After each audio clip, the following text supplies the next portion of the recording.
Also in the news, local edgelord who hates life flew their car into a skyscraper in downtown, ending 3,000 people's subscription to living. Up next on the news, we go to Bladed Angel, who will tell you why flying cars aren't the future that we think they are. This video is heavily inspired by Adam Something's video, but I wanted to build on some great ideas he brought up, as well as just bring completely new ideas to the table and some of my own concerns. Firstly, let's talk about the infrastructure nightmare that flying cars would be. However, Adam already talked about runways in his video, and I can already see the comments coming to my videos because I'm about to address the most commonly saw one in his video, which is VTOL, which stands for Vertical Takeoff and Landing. 4 letters that will make any tech bro cream their pants. It's a total mic drop. Bro, flying car, easy, just make it VTOL and all those runway problems disappear. Except, no, they don't. In fact, you get even more problems. So a lot of carrier decks, as well as a lot of other VTOL landing pads, use special heat resistant material because surprisingly, when you have downwards thrust, which is basically just big flame go burr,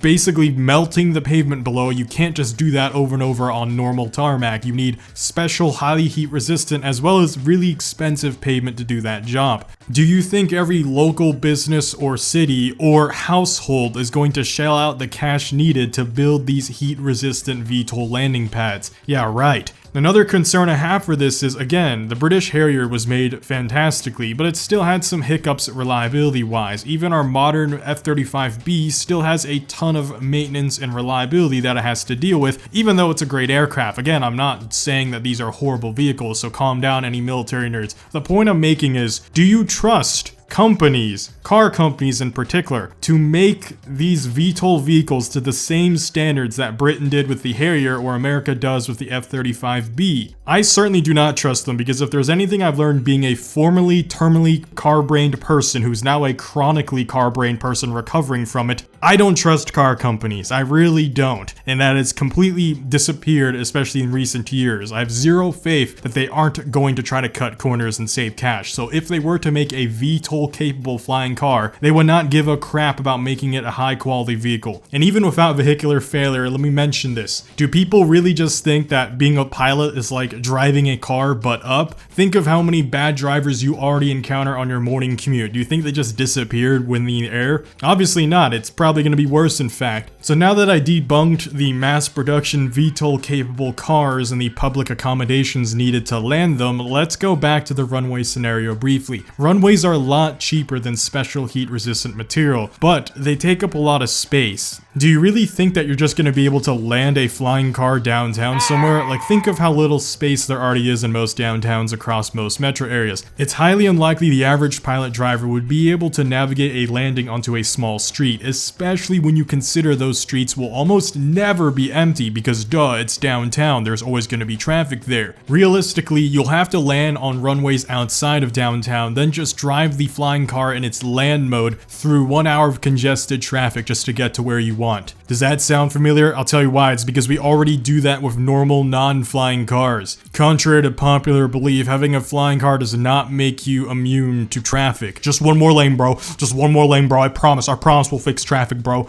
Maintenance nightmare. Cars are expensive and planes are even more expensive. So when you combine them both, you do not get a best of both worlds, you get the worst of both worlds. Airframes are extremely stressed and require multiple refits in their lifespans. Sometimes those refits cost almost as much as an entirely new plane. Even worse, if you don't do those refits, there's a huge chance of just falling out of the sky due to catastrophic failure. That's just the flying part. You have to remember, a flying car is still a car, so therefore it still has all the normal maintenance concerns that a regular car has, on top of all the things it now has to deal with being a flying car. Having said that, look at me, alright? Just look at me. Now, if you're at work, you know, look left, look right, you know, just a quick glance, don't be awkward. Like, don't lie to me. You know how some of your coworkers drive. You know, if you're at school, you know, heck, do the same thing. Just quick glance, don't be awkward about it. Look around. You know that there's a teenager in your classroom who drives a clapped out stance Civic. Having said that, look back at me. Do you trust those coworkers? Do you trust those classmates? Do you trust those morons to maintain their flying car to an acceptable degree if they can barely maintain a normal car?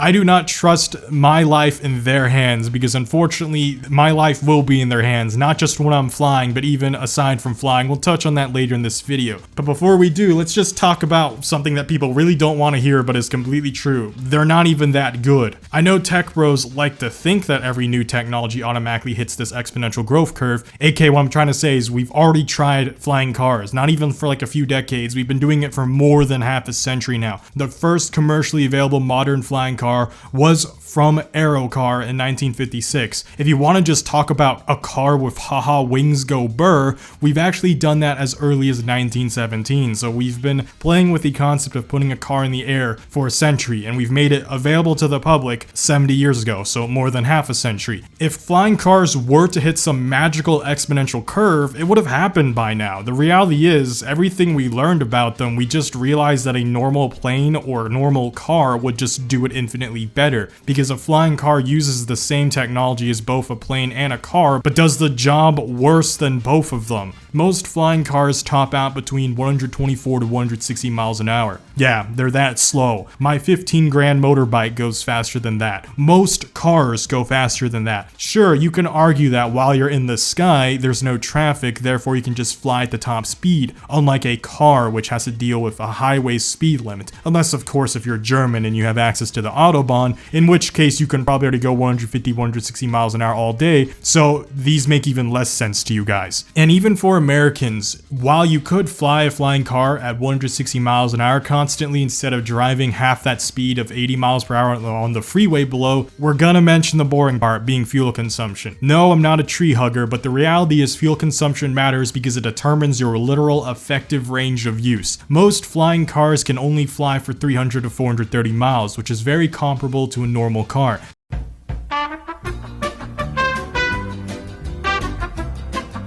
This may sound like something you can live with until you remember that this is horrible from a flying standpoint because, well, in case you forgot, you're in the air. You are literally floating several thousand feet above the ground, so you can't exactly just go find a gas station when you are running low on fuel. And the worst part is this is all not mentioning all the communication you would have to do with the control towers, as well as taxiing about these airfields, or even taxiing for landing pads, because even helicopter landing pads or VTOL landing pads, they still have proper procedures. You don't just drive on them and instantly take off. Even with our current technology, you have to communicate, talk to others, and prepare all the proper procedures because flying's not easy. So realistically, of the 300 or 430 mile range, you really only want to stay in the sky for 150, maybe 250 miles, because once you start to run low, like I said, you have to really consider that you have to make all these preparations. You can't just suddenly land in front of a gas station and refuel, and you can't refuel in air either. I doubt the US government's going to spend a ton of money to make flying KC-10s prepared to refuel any moron who's about to run out of gas,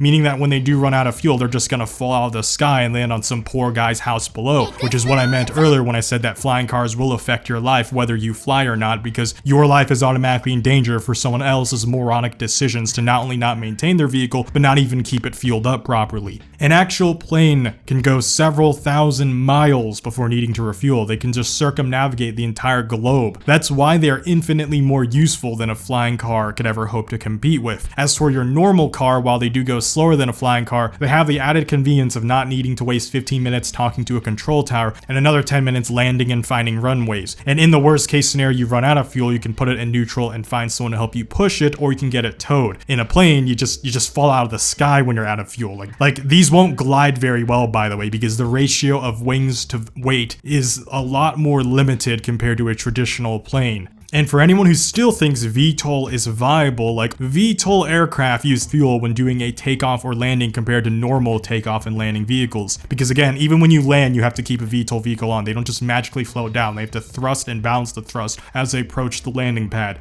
You will literally only have an effective range of maybe 100 miles. By the way, if you're enjoying the video so far, I'd love if you subscribe. I plan to rag on self-driving cars in an upcoming video, and if you have any tech bro friends who won't shut the hell up about the future of flying cars, definitely definitely share this video to them. Anyways, moving on. So I've been memeing about this throughout the video, which is they're just a public safety hazard. This is perhaps the most obvious. And again, let me ask you, how many bad drivers do you see each day? How many morons at work, school, or on the street do you already not trust to drive? Now you have to trust them to fly? Yeah, right. Like seeing how many people already text and drive, drink and drive, and so on. It's one thing when they slam their car into another car. It's tragic, but at least it's not on a scale of mass destruction. Meanwhile, imagine the decisions of one person being able to literally precision airstrike anyone at any time, even on complete accident. Skyscrapers don't have to worry about this when it comes to normal planes because of altitude restrictions, and because normal planes have trained pilots, and also because normal planes aren't that common. We don't have normal planes flying as frequently as cars do. So if every single road user that you see were to actually be replaced by a flying car equivalent, that's just a living hell. Like that's just asking for every single building that we've built over the past centuries to millennia to just be wiped away in a few months. This is just a breeding ground for disaster because unlike planes which fly tens of thousands of feet above the ground, these flying cars would have to only be flying a few thousand feet above ground, very capably within the distance of running into several buildings, especially if they again become distracted and are moving at a slightly downwards angle. I'm gonna say it again, I already said it before, flying is not just driving but up and down. There's a reason that 99.9% of people watching this video, including myself, are not pilots. If it were that easy to fly, more of us would have already been licensed by now. So most people who get pilot licenses either just fly a normal plane because they realize it's just way better than a flying car anyways, or if they really wanted a flying car in specific, they just give up part of the way through because they realize that being a pilot is actually super hard. It's not a skill curve that normal people would put up with, even if the technology did have some kind of benefit, which we've already basically spent the entire video debunking. It doesn't have a benefit. It's so much easier to do horrible things when you have the ability to just fly wherever, whenever you want. We are not prepared, not now, not ever, because simply put, this is not the future. This will never be the future, and it no longer should be in our heads as an idea of the future. If you still think that maybe they have a viable future as hovering cars, sure, maybe a little more sense exists there. Anyways, if you enjoyed this video and have an annoying tech bro friend who won't shut up about flying cars being the future, like this video and share it to them. Like, really share it to them. Like, smash your phone into their face if you have to. Really let them see how stupid they are. Other than that, subscribe for more terminally car-brained content. Thanks for watching. See y'all next time. Blade Angel out.